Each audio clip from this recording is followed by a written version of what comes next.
பாத்திரம் காஞ்சதும் கொஞ்சமாக எண்ணெய் சேர்த்துக்கலாம். தாளிக்கிறதுக்கு ஒரு பெரிய வெங்காயம், 2 பல்லு பூண்டு பொடியாக கட் பண்ணது, கொஞ்சம் காஞ்ச மிளகாய், கடுகு சேர்த்துக்கலாம். கடுகு நல்லா வெடித்ததும் வெங்காயம் சேர்த்துக்கலாம்.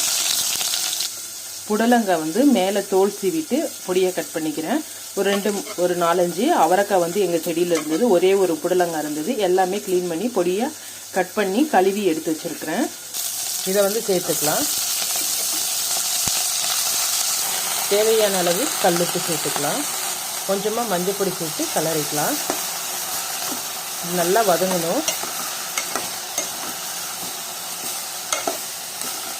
ஒரு தட்டு போட்டு ஒரு 10 நிமிஷம் மீடியம் ஃப்ளேமில் நல்லா வதக்கி எடுத்துக்கலாம்.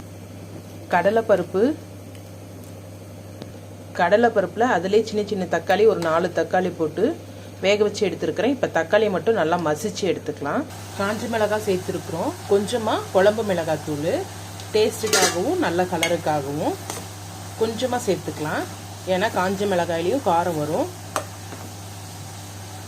கொஞ்சம் மிளகாத்தூள் போட்டு கலந்த உடனே வேக வச்ச பருப்பு தண்ணியை சேர்த்துக்கலாம். பார்க்கும் போதே தெரியும் கடலைப்பருப்பு நல்லா வெந்திருக்குது. இப்போ காயெல்லாம் நல்லா வதங்கி நல்லா வேகட்டும். டைம் இல்லை, வேலைக்கு போகிற அர்ஜென்ட்டுனா நல்லா காயை வதக்கிட்டு குக்கரில் ஒரு விசில் விட்டு எடுத்துக்கலாம். இப்போ மசிச்சு வச்ச தக்காளியை சேர்த்துக்கலாம். நல்லா கலந்து விட்டுட்டு உங்களுக்கு திக்னஸ் எவ்வளோ வேணுமோ அந்த அளவுக்கு சுண்ட வச்சு எடுத்துக்கலாம்.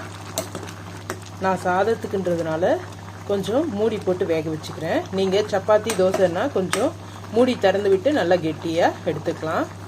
கொஞ்சமாக கருவேப்பிலை சேர்த்துக்கலாம். நம்ம கடைசியாக சேர்க்கறதுக்கு பதிலாக முன்னாடியே சேர்த்துட்டோம்னா இதில் இருக்கிற நல்ல எசன்ஸ் குழம்புல இறங்கிடும். இல்லைன்னா கருவேப்பிலையே எடுத்து போட்டுட்டு தான் நம்ம சாப்பிடுவோம். அதனால் இப்போ மூடி போட்டு ஒரு 5-10 நிமிஷம் நல்லா காய் வேகிற வரையும் மூடி போட்டு வேக வச்சு எடுத்துக்கலாம்.